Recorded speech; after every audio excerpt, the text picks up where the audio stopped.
ships go by and wave at me. I try, can't breathe. There's an ocean in between your heart and me. I know I hurt you and I don't deserve you, but don't leave me, leave me. Took you for granted, but don't leave me stranded here. I need you, need you. It's a long way down if I fall without you. I know I hurt you and I don't deserve you, but don't leave me now. Don't leave me now.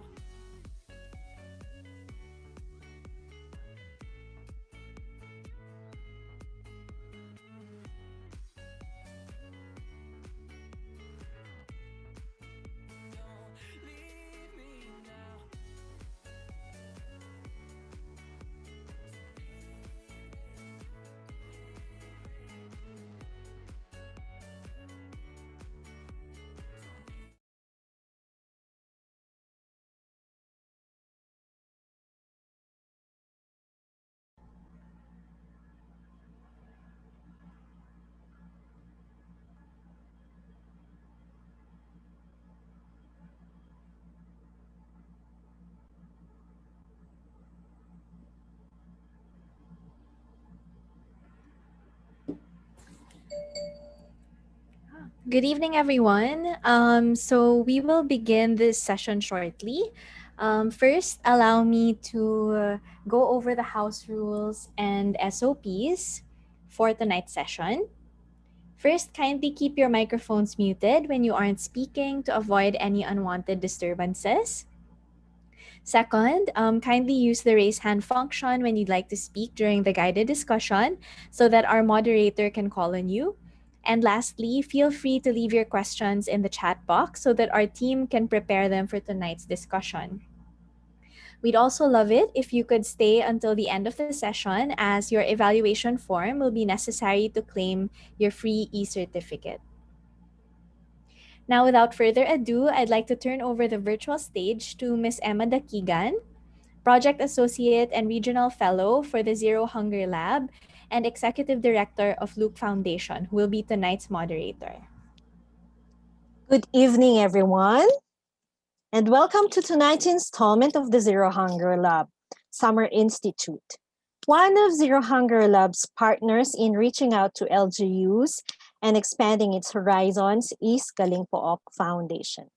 Here to give tonight's opening remarks is Ms. Georgina Hernandez Yang, Executive Director of Galing Pook Foundation.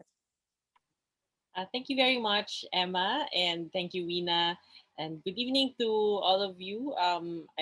And thank you for the opportunity to open this session and the invitation for Galing Pook Foundation to always be an active and strong partner of Zero Hunger Lab. Galing Pook Foundation works with local government units all over the country, and we've been here for almost 30 years, since 1994. We've been running the Galing Pook Awards, searching for the most innovative, participatory, sustainable, and scalable local government programs. And this year, we're actually also running the Galing Pook Awards entitled Gobyerno, Magagaling na Programa mula sa Magagaling na Pook. And what I have to share about that, I believe has a lot to do with our topic for this evening on value chains and disasters. Many of the programs that we have searched and recognized in our organization are on this topic of agricultural agro-enterprise value chains, linking small farmer producers, smallholder farmers to markets, and also responding to the food and nutrition needs, food security needs of communities, vulnerable communities, especially in times of natural and man-made disasters.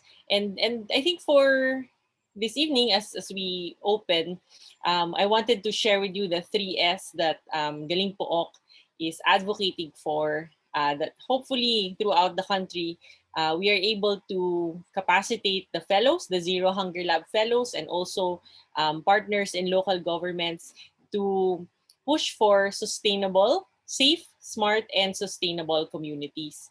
Safe communities ensures that peace and order, peace and development, as well as access to universal healthcare is ensured. Smart is really on the use of technology. Uh, in our topic today on value chains and disasters, there really is a need to use technology and data in terms of gaining access to market information regarding the prices of different agricultural commodities, as well as using smart technology for building community resiliency, especially in times of disaster. While a lot of government resources still goes to relief and rehabilitation, with the use of smart technology, hopefully eventually we get to use AI and different forms of advanced technology, we will be better prepared and more resilient in terms of disaster resiliency and climate change adaptation, so that there will be less resources needed for a response and rehabilitation, and more investments on preparedness and climate change adaptation, as well as building community resiliency. And in terms of sustainability, we have seen in the pandemic the challenges that we experienced in sustaining the supply chain, our food supply chain, especially with the lockdowns, a lot of different difficulties with regard to logistics. And I think many of our speakers this evening will share about that. I'm actually also very happy that our speakers this afternoon, this evening, will be able to dwell on these themes in the context of the what they call the new normal, but what we hope to be a better normal as we make our way through the COVID-19 pandemic. We have learned a lot of lessons, and hopefully we will be better prepared in terms of business continuity, um, sustaining access to nutritious, affordable food supply for constituencies all over the country. And for this evening, may we all find the opportunity to interact and engage with one another.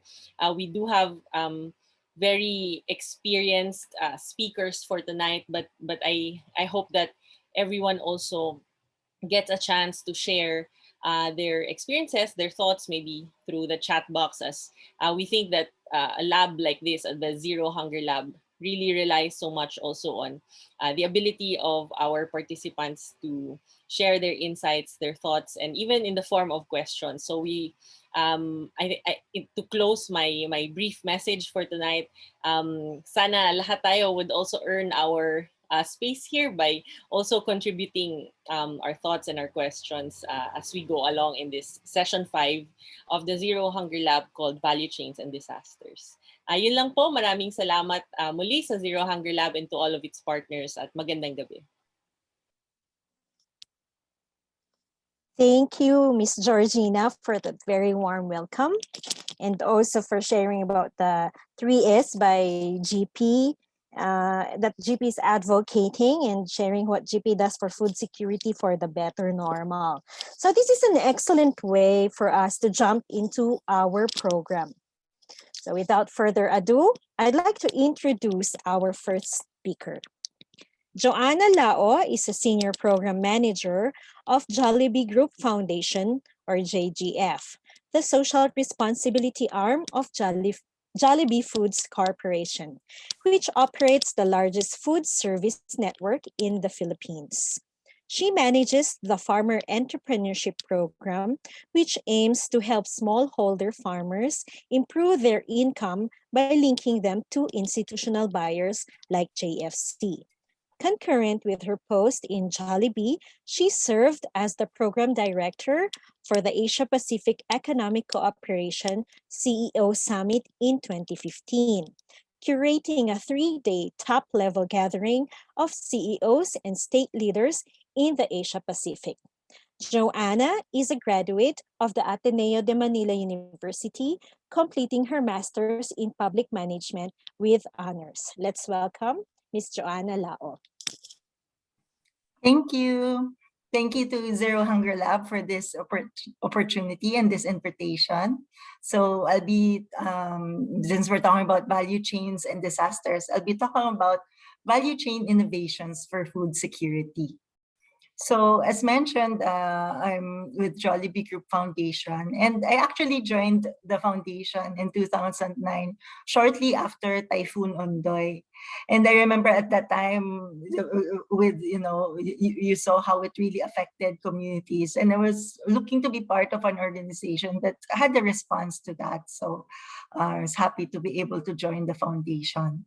So let me tell you a little bit more about our organization. Jollibee Group Foundation is actually the social responsibility arm of Jollibee Foods Corporation, or JFC.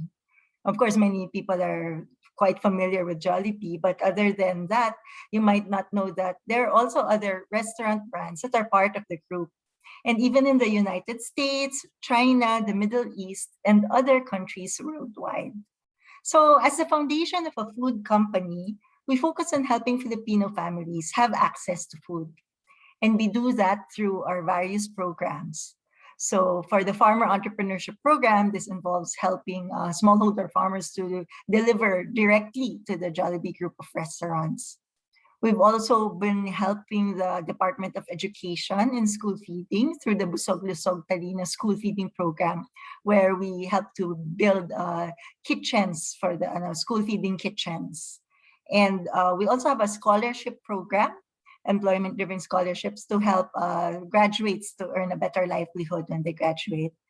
And for in times of disaster, we know in the Philippines, disaster hits quite often. So in response, we have the Jollibee Group Food Aid. So in the context of our session for today, I'll be focusing more on food aid and the Farmer Entrepreneurship Program. So how do we respond during disaster? As I said, since all of our programs focus on access to food, even in disaster, immediate food provision has been our focus. And in the past, the way that we usually do it is what we serve. Of course, there's the ready-to-eat meals that are provided by the restaurants. Those can be served.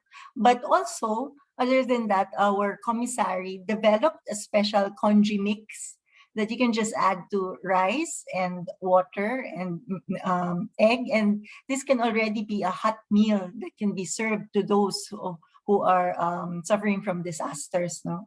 So in the past, where we would serve this food would be in evacuation centers. As we know, like for example, in Taal, we serve this kind of food in evacuation centers, in mobile kitchens and community kitchens organized by partners. And we would even organize special school feeding programs to recover after disaster.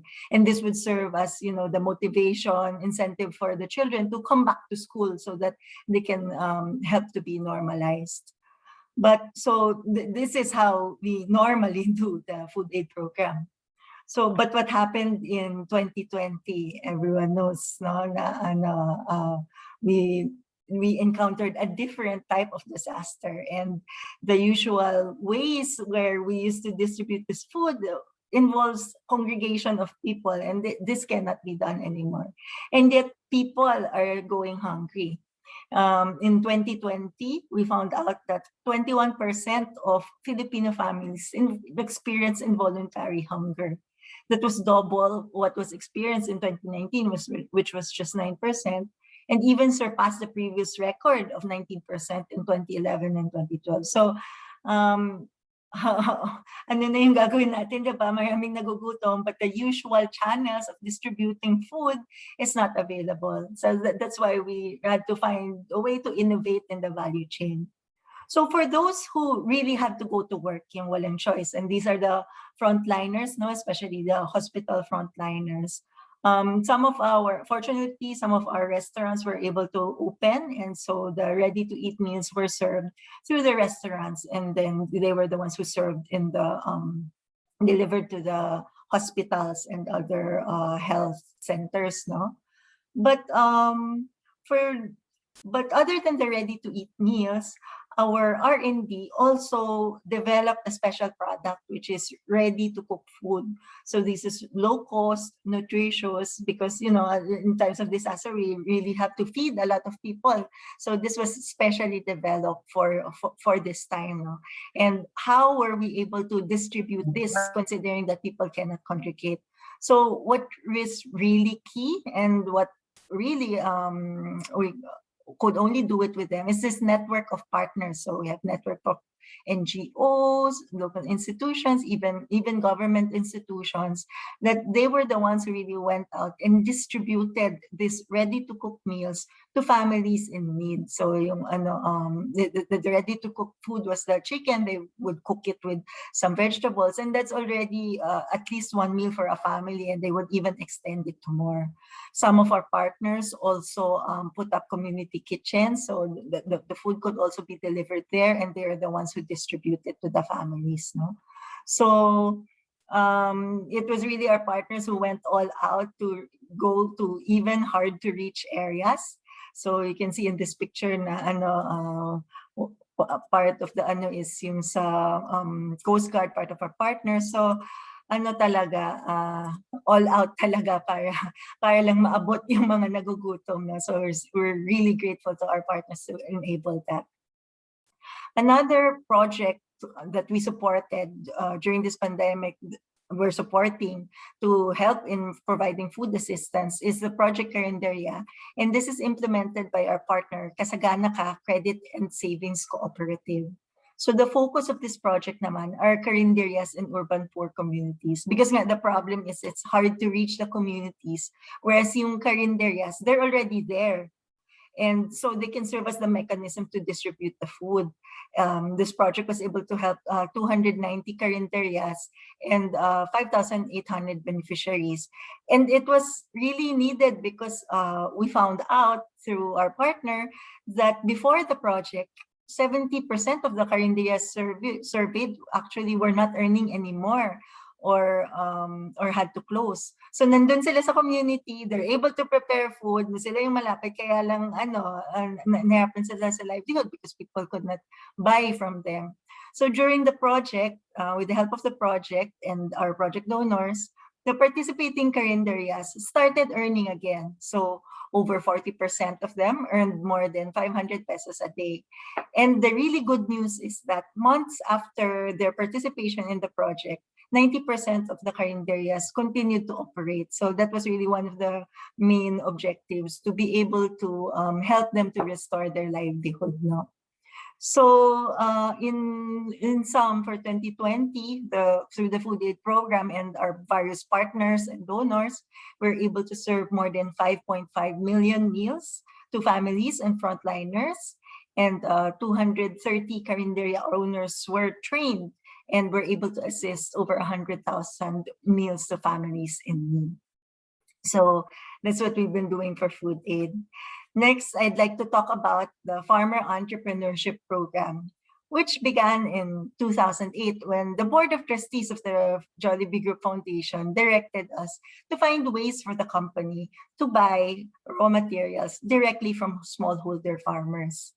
And so we began to study the situation to see how that could be. And what we discovered was that in a typical agriculture value chain, farmers are on one end producing the products, but it has to go through many, many layers before it reaches the end consumers.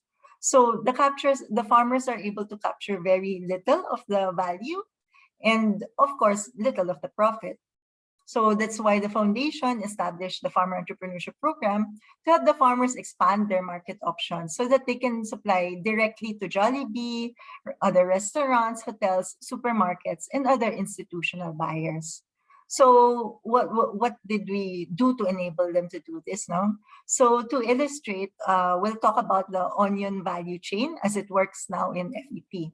So here you can see the basic elements of the value chain. So the production, consolidation, marketing, and consumption, and the actors, the farmers, the co-op, the various markets, and the end consumers. And there are different types of strategies, different value chain upgrading strategies, so that to help the farmers improve their participation in the value chain. And I'll be taking you through what we used. So the first strategy that we applied was to improve the institutional environment by forming a network of support institutions such as local partners, national and regional government units, and financing institutions. Each of these institutions play different roles in supporting the farmers. So the supporting environment is there. The next upgrading strategy was to improve the horizontal coordination by organizing the farmers into clusters to consolidate their products for better volume and competitive supply. So the farmers also improve their product by sorting them according to quality and size and peeling the onions for certain markets. It's important to respond to the preference of each buyer. Here in these pictures, you can see that the farmers devised ways to quickly sort small, medium, and large onions, since Jollibee has a minimum size requirement. And members of the community, such as women and the elderly, also earn extra income because they are the ones who do the peeling of the onions before delivery. So the next upgrading strategy is to add the function of sales and marketing. Whereas before, if the farmers were used na pinipick up lang sa farm nila yung produce but for a very low price, now with their training and their consolidated volume, the farmers are equipped to negotiate with markets and to deliver their products directly, for which they can get a higher selling price.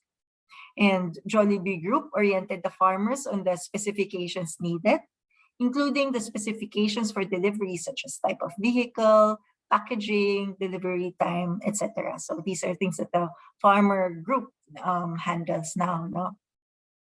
And finally, to ensure customer satisfaction, the farmers continually improve their processes, which is another way of value chain upgrading. So for example, Jollibee requires that all agricultural suppliers should be certified in Philippine Good Agriculture Practices, or PhilGAP. So with the help of the Department of Agriculture, the foundation, and other partners, the farmers were proudly able to attain their PhilGAP certification. So using this value chain approach, 17 farmer groups have been able to deliver over 7,000 metric tons of assorted vegetables to Jollibee Group since 2009. I'd like to share with you particularly the story of Kuya Greg Quintela from Alcala, Pangasinan. So we all know that a lot of farmers had a hard time during COVID, and Greg did as well. But because he was already part of the value chain, he still had markets. He was still able to deliver with the help of the foundation. He was able to put his onions in cold storage. And when the lockdown eased up, he was still able to deliver these onions to Jollibee. So, and what's good is that Greg and his fellow farmers even helped with the distribution of the food aid, food relief to the communities in their area na nangangailangan. So, hindi lang siya ngayon yung tinutulungan, tumutulong na siya sa iba. Kasama na siya sa mga tumutulong sa iba. And their group even donated rice through DA to communities affected by the typhoons. So this is really a story that we want to see for more farmers now once they've become really part of the value chain. So to close, I'd like to share some insights that we've learned over the years in terms of innovations in the value chain. And the first is that they can be built from incremental changes. Pagka sinasabi kasi natin innovation, minsan inisip natin kailangan parang it's quite new or parang something very different. But innovations can also take the form of small changes. And sometimes these are more doable and easier to implement. And when this small change is built, it really comes out to a bigger impact. But in order to do that, what's important is to study and understand the existing system to see how it can be adapted, because it's hard to institute change unless you know the system that you're working in. So for example, the system that the farmers are part of, and the system of food distribution during disasters, no? And especially in our case, we're only able to do any of these innovations through the collaboration with our partners. And these are sorely needed in order to make the value chains include and serve communities. So that's it for experience. Thank you for letting us share our experience. And if you have any questions, please feel free to go to our website or to contact us at this email address. Thank you very much.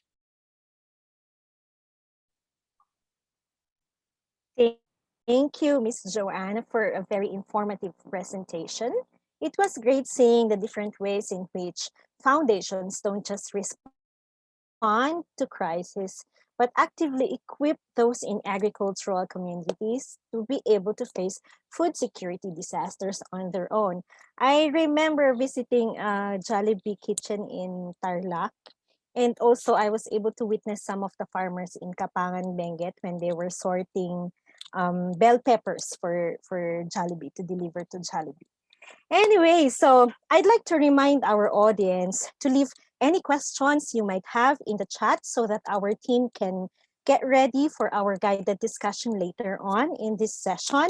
So I'm seeing a lot we have a big audience now. Thank you very much for attending. I'm seeing from the chat there are some people from Tandag City, Antique, Davao del Norte. So we have audience from Luzon to Mindanao. So welcome again. Okay, so now it's my pleasure to introduce our next speaker, Mr. Jay Carrizo, the co-founder of Solistrat Incorporated and a member of Galing Pook Foundation. Mr. Jay Carrizo is a local governance specialist and political economy expert with more than 2 decades of experience in development work and research. He has worked with various public and private organizations, including international financing institutions. Mr. Carrizo is the co-founder of Solistrat Incorporated, a management and research consulting firm, and currently heads the Galing Pook UNICEF project on children and youth participation in governance. Sir Jay, the virtual stage is yours. Thank you, Emma. Let me share my screen.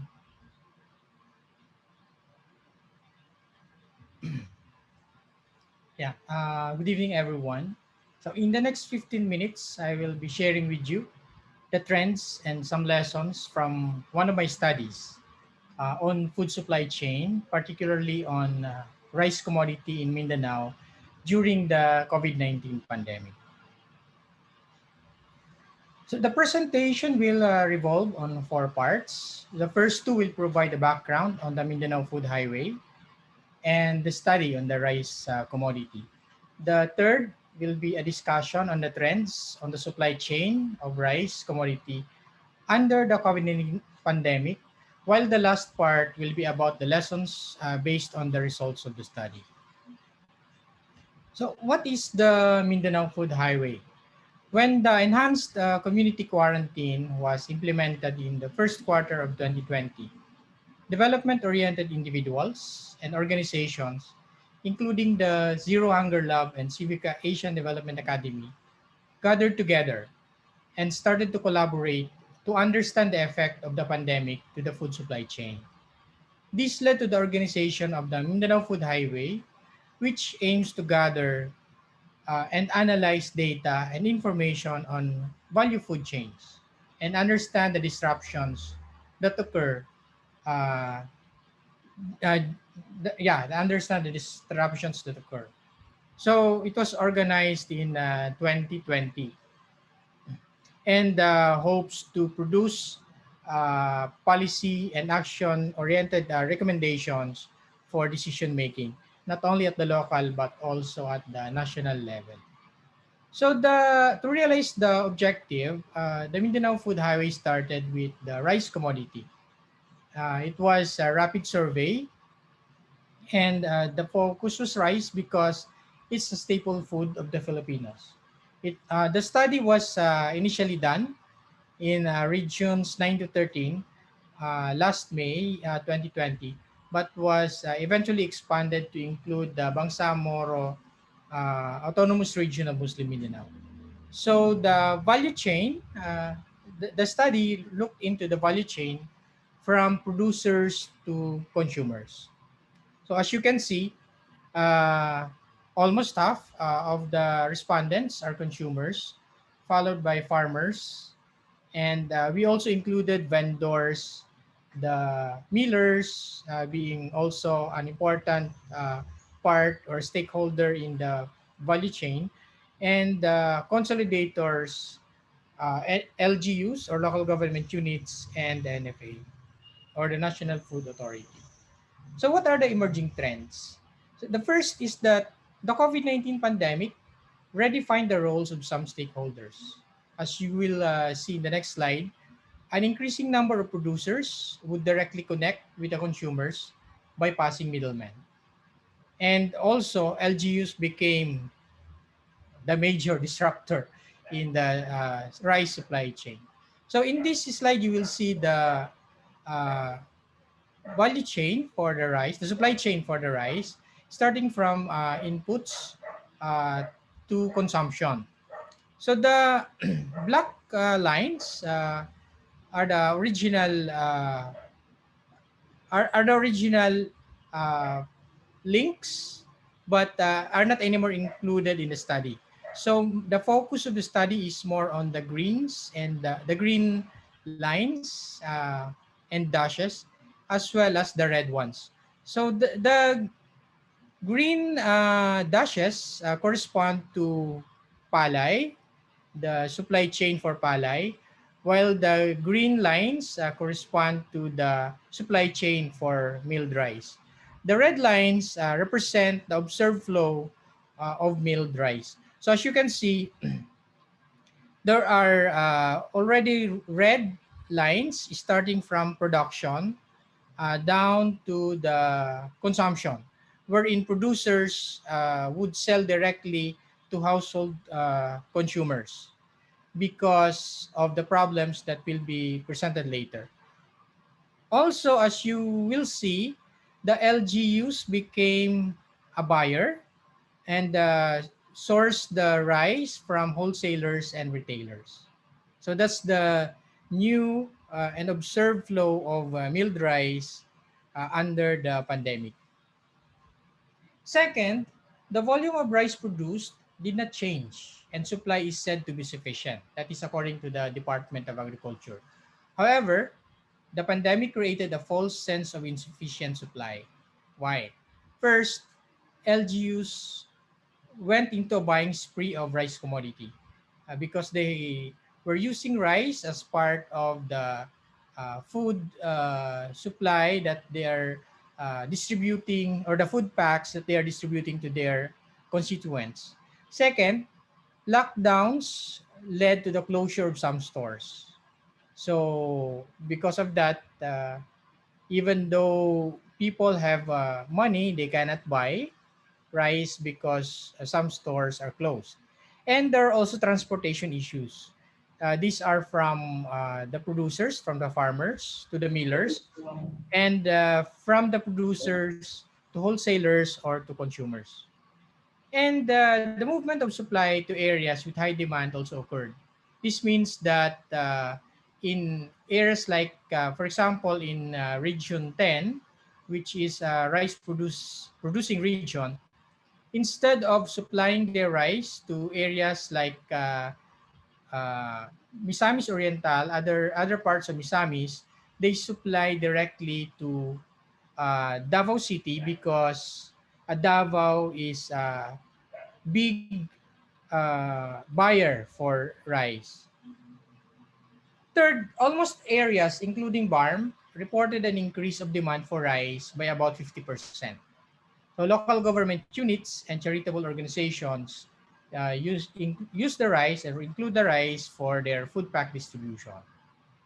And because of the news that some stores are closed and it's difficult to transport rice, consumers went into panic buying. So of course that led to the increase also of the price of rice per kilo. For farm, supply was cut from Malaysia and Indonesia, where they got their major sources of supply. Actually, in Tawi-Tawi, which is very close to Malaysia, uh, they are complaining that with the lockdowns, not only in the Philippines but also in the neighboring countries, they cannot anymore buy rice, which is very cheap compared to the rice being supplied from Mindanao, especially from Zamboanga City. Next, the increase of demand triggered increase in prices. So according to wholesalers, the price of rice per kilo increased from 2 pesos to 10 pesos. While for consumers, they claim that the price of rice per kilo increased from 3 pesos to 20 pesos. So in the right side of your screen, you will see the blue and green bars. The blue represent the price of rice per kilo before COVID, while the orange one represent the price of rice during COVID. So if you will see, the highest increase was noted in Caraga, where the price of rice increased from 35 pesos to 55 pesos. In northern Mindanao, the price of rice is just the same before and during COVID-19. The COVID-19 pandemic also led to a new consumer behavior. First, consumers started buying per sack. Before, they were only buying per kilo uh, because they are confident that the next day they can still go to a store and buy another kilo of rice. But with the pandemic, the closure of the stores, and the difficulty in transportation and mobility, consumers started buying per sack. And 26% reported change in consumption behavior. Half of these, or 13%, increased consumption by half kilo of rice to 1 kilo of rice per day, while the other half, or 13%, claimed that their consumption decreased by around half a kilo of rice per day. So here, on the right side again, you will see the household size and the kilos of rice consumed per day. So uh, before the pandemic, generally, before the pandemic and during the pandemic, it should be assumed that there is a change, and indeed there is a change because during the pandemic, for houses with for small households, that is houses with 1 to 4 members, only those houses with 2 members showed an increase. While in the latter part, or in houses where there are bigger number of members, it was shown that there is a decrease, particularly houses with 9 members and houses with 10 members. So there's a decrease of consumption of rice in bigger households. Also, there's a continuing challenge. I mean, continuing challenges that are being experienced by the farmers, which in turn affects us as consumers. So, among these are the lack of insufficient farm inputs. That includes fertilizers, even seeds, and also support, lack of government support to the farmers, particularly for post harvest facilities. During the pandemic, new challenges occurred, and these include transportation and mobility, and also closed agricultural supply stores, especially during ECQ and MECQ. So, four lessons. First, disaster events and pandemics alter food supply chains. And this alteration create new roles for different players and stakeholders. So, as we have seen earlier, the LGUs became uh, a massive buyer of rice, and some producers also directly contact consumers and sell their produce. And the applications or platforms, shopping platforms like Lazada, Shopee, and even Facebook groups were used by the producers to directly communicate and interact with their consumers. Second, LGUs play a crucial role. Unfortunately, LGUs need to understand when they are becoming facilitative, that is, normalizing economic activities, or when they are becoming disruptive, in a sense that they already compete with other players or actors by procuring in volume when they can distribute either cash or food stubs. So when they buy in volume, large volumes, the tendency is to create changes in the prices of rice. So that's basic law of supply and demand. And third, people can adapt. So this must be channeled to positive behavioral change. For example, lesser dependency on rice. As we have seen, bigger families or bigger households tend to consume less during the pandemic. And also, in areas like Barm, it was noted that uh, people started shifting to alternative sources of carbohydrates. So they use saging or root crops like kamote and kamoteng kahoy. Next, emergency protocols and mechanisms to address shocks in the food supply chain during disaster events or during pandemics should always be in place from the different levels of government to communities and down to household or family level. So this should be part of the disaster preparedness. Dati kasi disaster preparedness is focused mainly on how to evacuate, which is still happening in most LGUs, particularly barangays in the provinces and rural municipalities. Lastly, developing local food security through sustainable sources is key. So, because most of the cities do not have rice farms, they tend to import from neighboring municipalities, from neighboring provinces. And in the case of BARM, they import from Malaysia and Indonesia. Unfortunately, because of lockdowns, they cannot anymore secure a stable supply. So here, one lesson is that there should be a sustainable sources, and that could include planting rice, at least in the community or in the municipality, so that importation will be minimized. So that's it. Thank you very much. And again, good evening. Thank you, Sir Jay, for that very in-depth presentation about the food supply chains in the Mindanao Food Highway.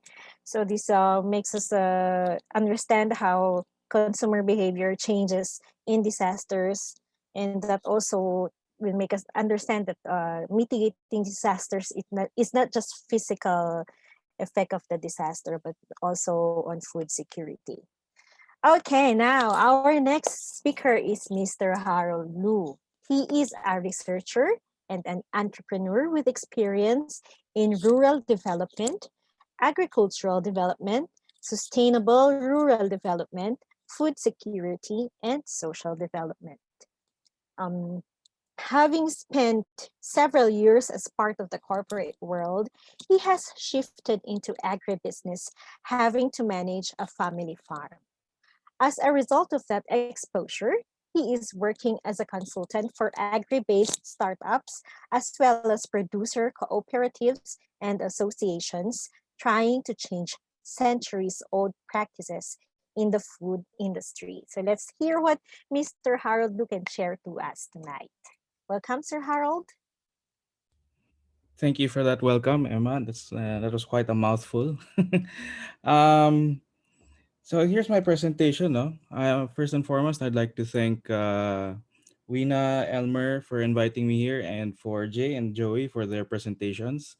Um, Mine is going to take a different tack in the sense that it's more of an overview or a summary of what they've discussed in order to prepare us for a more in-depth and animated discussion later on for our Q&A. Um, so without further ado, I'll just tackle on the overview of the agri-supply chain. I believe Joey has already mentioned specific actions that Jollibee Group has undertaken, and as well as Jay in his study. So I'm just going to take a few tidbits from that and present them. So in summary, no, it's what I want to present is the challenges that exist from farm to fork, especially in a pressured situation such as disasters or the ongoing pandemic. This agri supply chain has existed even prior to the pandemic.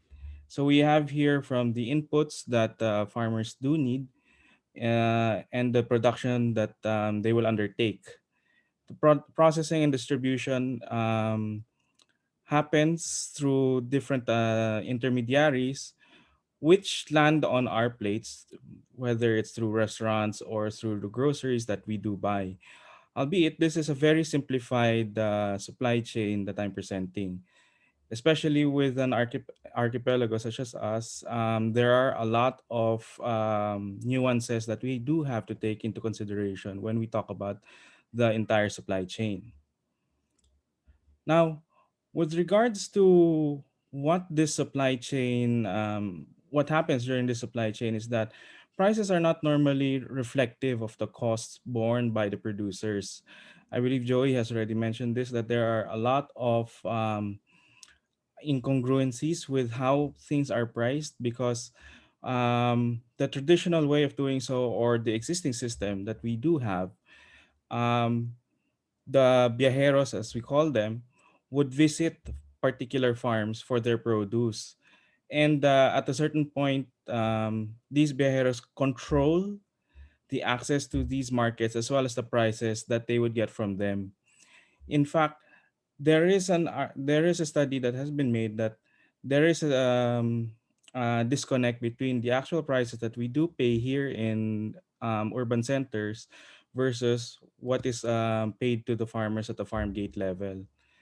Uh, and in most cases, the reason why they are locked in a cycle of poverty is because the farmers or our producers do not get enough of a return for their investments in a particular cycle. Secondly, they don't have the information with regards to the production or quality. Some of the production methods that we do have are antiquated, and these are methods by which they've only gotten used to, and there's no other way for them to improve on their production processes, as well as the lack of available information from about the quality that's demanded by the market. Just a case in point, uh, 2 years ago, prior to the pandemic, we were helping rice farmers from Nueva Ecija, from Tarlac, and from Pangasinan. And one of the most distinct conversations I had with the producers then when we brought them to the markets here in Manila was that um, one, they did not know that there was a market for unhusked rice or what we call brown rice here in Manila. For them, this was only used to feed their livestock. When in reality, this provides a higher price in the market. Sorry, um, as well as the type of quality that's demanded by the market here, wherein um, they prefer whole grains rather than the ones that are broken. that many of the farmers just sell to a lot of the middlemen. So not many of that information gets back to the producers. Thirdly, this is common knowledge. There's a lack of proper processes and infrastructure.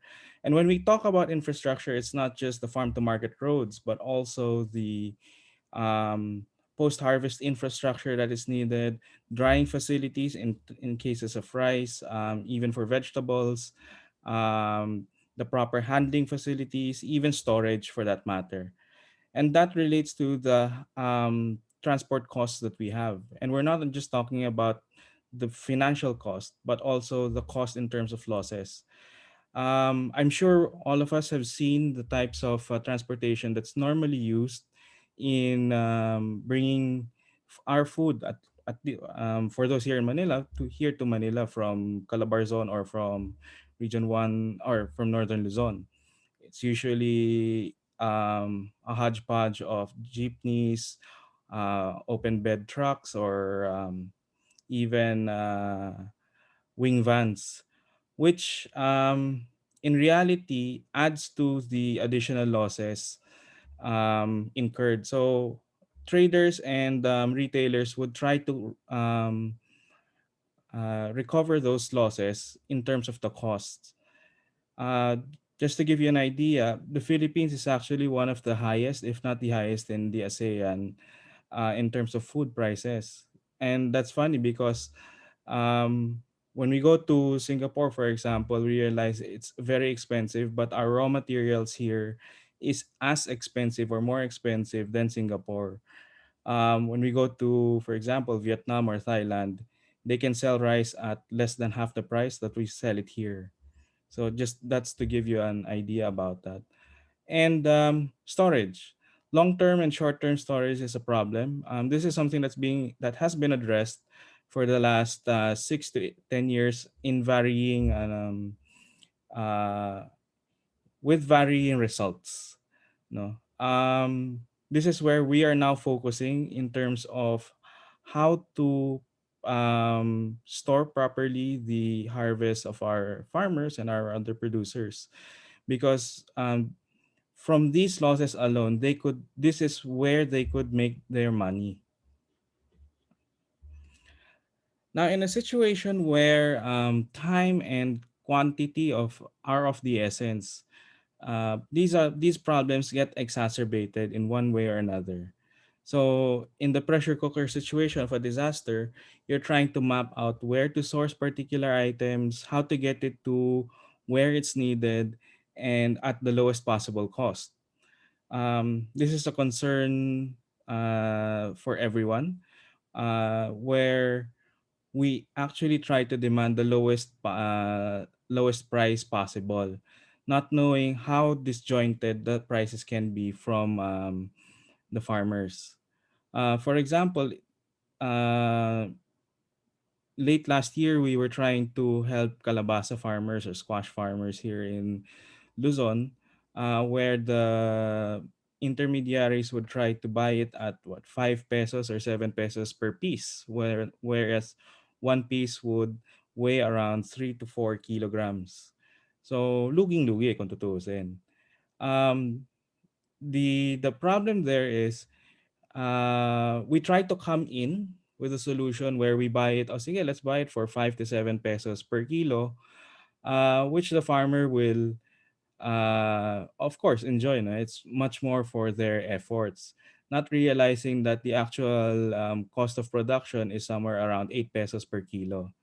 So these are the details and the items that we have yet to be aware of, and we have to know in order for us to know what the actual fair price is. And the higher losses are incurred in all parts of the supply chain. Kumbaga sa Tagalog, lahat nagmamadali, di ba? You want to get it to one place uh, at an accelerated pace, which adds on to the pressure of supply. So you get incongruent quality. Sometimes it's overripe, sometimes it's very raw, and not everything can be used. And when it's going to be transported, it suffers from the excess ng pagkabugbog or sometimes it gets spoiled by the time it reaches its end user. And obviously, the fragility in this whole system is exposed more so. So, if you remember, even as late last year, no, nung in the spate of three or four typhoons na magkasunod, it exposed a lot of these problems that we already have. The lack of transportation was one, especially since it hit major agri-producing regions from the tip of Luzon in Cagayan to down in Bicol. The entire eastern seaboard, as it were, was affected, and this contributed to the higher prices that we had to deal with last year. Um, and it also highlights the fact that we are a very vulnerable nation. We don't have much redundancy, and as you pointed out, even in Mindanao, we have these situations where we do lack the supply, which is ironic since we do get a lot of the supply for Luzon from Mindanao and vice versa. So the challenges that we have moving forward, especially as an industry, and some food for thought for our Q&A, is that we do need investments in training, education, as well as infrastructure, which will span several decades. This is something that's sometimes lost in the conversation.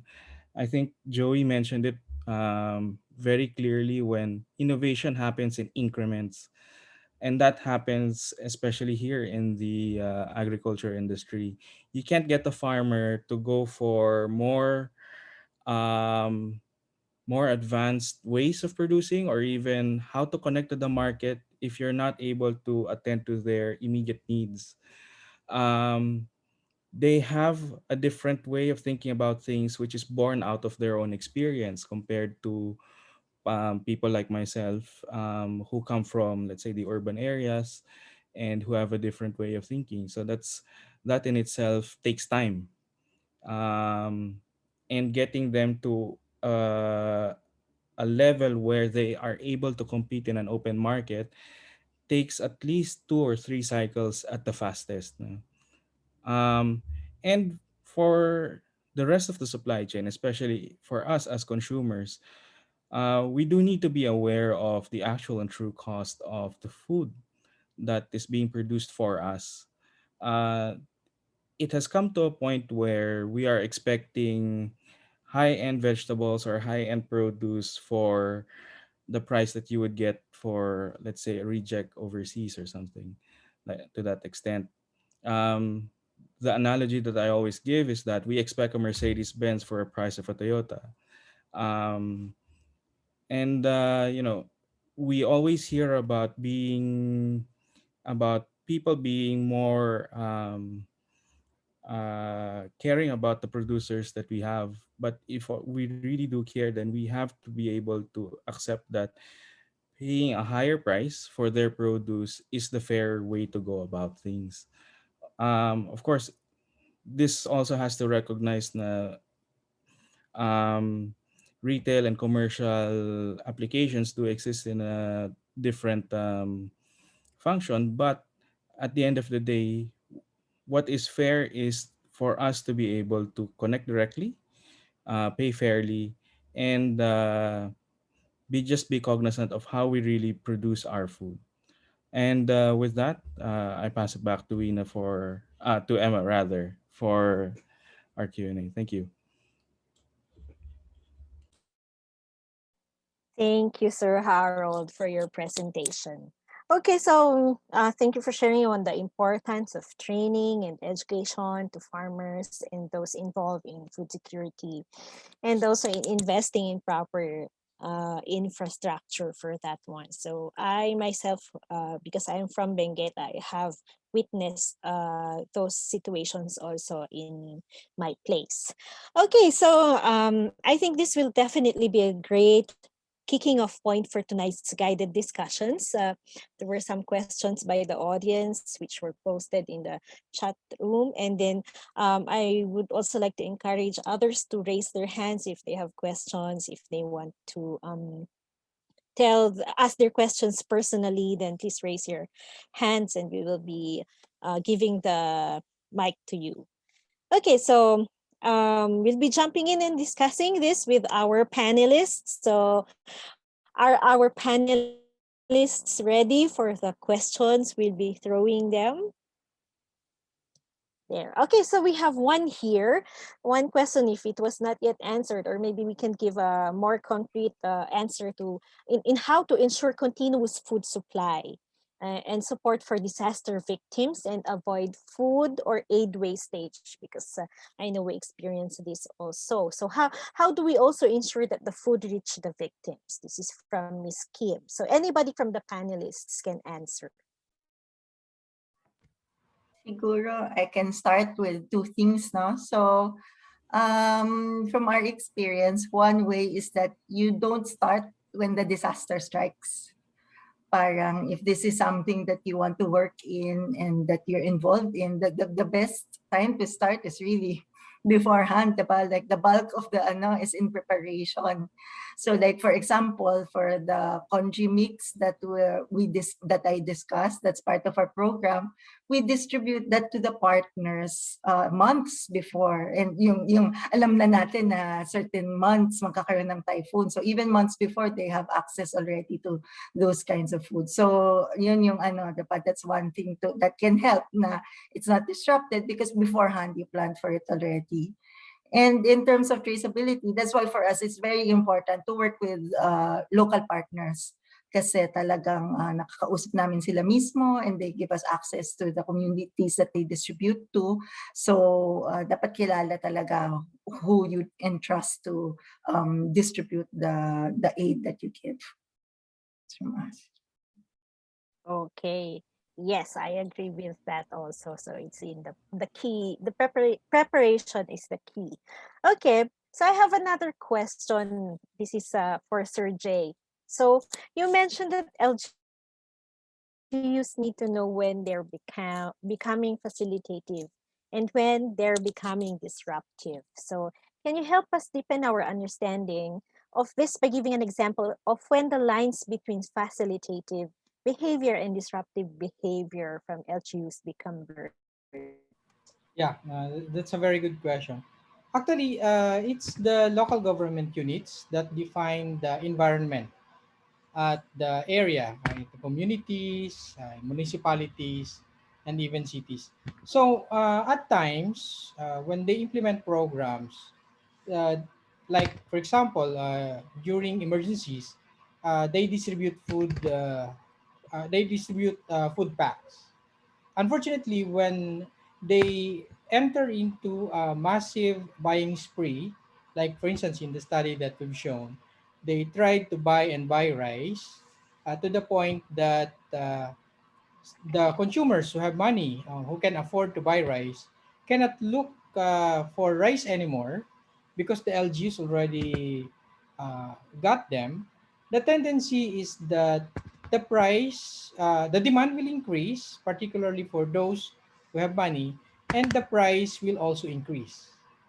But then there are cases, for example, in Rosin Sorsogon, where they distribute food stubs, meaning the LGU will give you a piece of paper containing the amount which you can use in buying food products. For example, they also allow the use of food stubs in the public market. So instead of killing the producer, I mean the middleman, the sellers, the wholesalers, and the retailers, instead of the LGU killing them, the LGU is encouraging them because the supply chain continues. The people can buy, and the money is going around. Although in the form of initially in the form of food stubs with monetary values. So that is when the LGU becomes facilitative. While it becomes disruptive when you change or when the LGU alters the environment by yeah, like that one, entering into a buying spree for a particular commodity. Thank you, Sir Jay, for that one, for giving an example. Okay, so there's another question. Um, oh, wait, Sir Harold wants to add more. So please take the stage, Yeah. Sir Harold. Yes, thanks. I think with going back to the earlier question, and I'll try to link it with what Jay said. For example, in terms of the disaster, how to reduce it, you also start with yung just to provide an example, a very specific example, no. Um, yung dito sa pag-angkat for example nung mga um manok, 'di ba? For those that are affected by let's say a typhoon. Um or hindi, sige. Sa rice since Sir Jay mentioned sa rice, 'di ba? Um there is also a need for a change in mentality as well. This is a LGU na once they anticipate something, they already know where the sources are and how their supply chain will be affected, how their existing suppliers, let's say sa palengke, let's say it's a barangay in a rural area in Batangas, for example. Alam na nila where the suppliers in the barangay get their supplies so that they can trace how vulnerable they are. The point that I think Sergey is trying to make is that you try to encourage what the existing system already is and try to change that incrementally so that it will be supportive of the local community. If the LGU becomes a competitor to the supply chain, then you compete against your own citizens, which is something that becomes detrimental to the overall system. And the with the change in mindset and the change in yung pag-insure for example and you avoid waste, you can only minimize that to a certain extent. You cannot avoid it entirely. um that's something that we all have to work on because when a disaster strikes, we are all dependent on whatever infrastructure, whatever systems that we do have. So kung anong truck meron nandyan, kung anong to distribute and deliver. In terms of yung pag-distribute sa aid, unfortunately, there are a lot of people who will try to skim off or you especially in the last year, 'di ba? Yung mga na-expose na ginagamit lang yung situation for their own purposes. So you will have to develop that trust yourself and question how it will go to the victims, to which victims. As a donor, you also have to question yung pagbibigyan mo, paano, saan. And I think in asking those questions, you demand accountability from those who are going to do that work. Hindi naman masama magtanong actually. Mas maganda pa yun to keep everyone on their toes as well.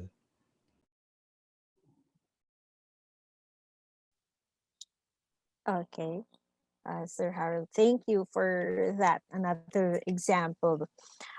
Since we're already talking about the LGU, there's one question here that asks about if it is possible that the LGU should have their own storage facility for the people, for the constituents, and also how can they enhance good governance in value chain management in consideration not only during natural disasters but of the places where sporadic fighting occurs. Okay, so those are questions from our audience. Siguro sagutin ko na, no? So, first, governance is the balancing of interests. So, our elected officials balance their political interest and also try to look into the interests of the people, the welfare of the people. When an elected official uh, focuses more on his re-election, that is the time when uh, the real the real when the elected official focuses more on his re-election, that is the time when there is an imbalance, meaning political interests usually, particularly the search for re-election or the buying for re-election becomes personal. So hindi na siya public interest, mas nagiging yung political mo mas nagiging personal. In that way, hindi na nakikita yung lens na ginagamit ng official na yan becomes limited. So kahit pa magtayo siya ng storage facility which is not prohibited by the local government code, kahit pa sabihin natin sandaang storage facility with that can accommodate large volumes of food, uh, pero na-alter naman yung local economy, that means you are killing the middlemen, you're killing the wholesalers, you're killing the retailers.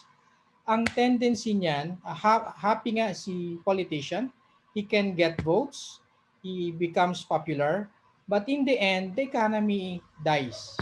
So, yun ang kailangang balansehin. So, with the question na kung pwedeng magmay-ari, yes. But again, you should balance that with the real situation and how to enhance good governance. Baka kailangang ibalanse yung political interest vis-a-vis yung public welfare. So yun lang. Okay, so there. So it's all about the dynamics in the LGU and the leadership factor. Okay, now, can I call for Miss YY Cruz to read her question to our panelists?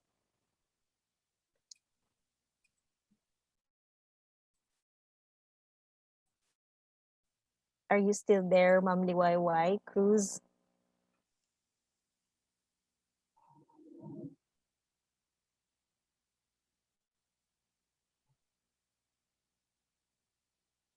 I think I should just read the question, baka hindi maayos ang connection. Sorry. There, she's there. Okay, ma'am, please read your question to our panelists. Okay. Paano ba to? Hindi ko maibaba. Okay. This pandemic, almost everyone is into urban gardening and into farming, trying to produce their own vegetables, and some LGUs are into community gardening. So why is it that the prices of agri products are so high? This is really so hard for those who cannot have their own vegetable garden. Although I had already watched the webinar and I saw the chain, no, the agri supply chain. But then for those who are really poor and really could not have their own garden dahil most of them are squatters, how are you going to help them? For example, yung potato, 1 piece potato is already 10 pesos.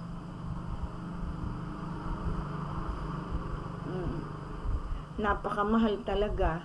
So, kung walang pera, talagang magugutom.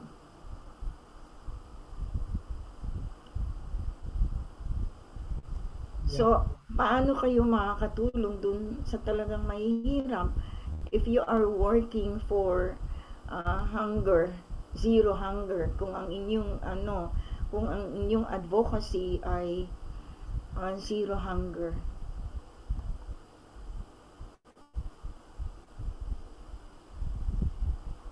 Thank you, Ma'am Liwayway. So anybody from the panelists can answer. Yeah, I think Sir Harold will be the best person to address that. But basing lang doon sa rice commodity that I studied, marami kasing factors, ma'am. If we consider, kahit i-apply natin sa vegetables or sa root crops, there are a number of factors that can affect the price of a commodity. That could be transportation. So while the news is and the social media is beefing with pictures of kamatis going rotten, but still yung price sa market ay very high. So that means yung transportation ay hindi working. So the product just stays at the producer's compound or sa farm. Nasisira na lang siya. So dahil hindi siya nakakarating sa market, and with the increase of demand, say for kamatis, mataas yung demand for kamatis, dahil marami naghahanap ng kamatis, ang tendency ng seller, kung meron siyang konti, mag-i-increase siya ng price. So yan, ganun lang kasimple yung ano doon. And how can the government and how can everybody help? Uh, Maganda yung gardening, yung vegetable gardening. Actually, that is also one of our, when I was with the National Anti-Poverty Commission, that is one of the programs that we were advocating, especially during disasters and in post-disaster, of course, we plant vegetables in preparation for uh, the succeeding disaster. So, pwedeng ikabit na rin yan later doon sa, ano, sa question na nauna, where kung pwede daw na mag-procure or mag-establish ng storage facilities. So, the program with NAPSI was about parang multi-level marketing wherein one person, for example, pupunta sa community bank ng seeds, community seed bank. So, hihiram siya ng 5 buto ng ampalaya and then plant those seeds. Pag nabuhay, that person will need to repay the community seed bank with 25 seeds. So ganun kasimple. So yung if the government will work thinking yung parang yung Grameen type or parang yung multi-level marketing type, we will think that way, mas marami ang magtatanim, mas marami ang ma-encourage magtanim kahit sa maliit na lupa. Unfortunately, yun nga yung nasabi ko kanina, the elected officials have different agenda or different interests. So going back to rice, kahit sinasabi natin na the Mindanao is a food basket, may tanim na palay, but still nag-i-import pa rin yung mga taga Mindanao, lalo na sa Malaysia, sa Indonesia, kasi mababa yung price doon. And doon kulang naman yung support. Again, connecting to your question, ma'am, kulang yung support ng government dito. In a sense na instead of providing subsidies to our farmers, mas ini-encourage ng government to import. Na dahil nag-i-import na tayo, mas mura yung galing sa ibang bansa, ang tendency ng mga existing farmers lilipat sa ibang commodity. Or worse, hihinto na lang sa pagtatanim.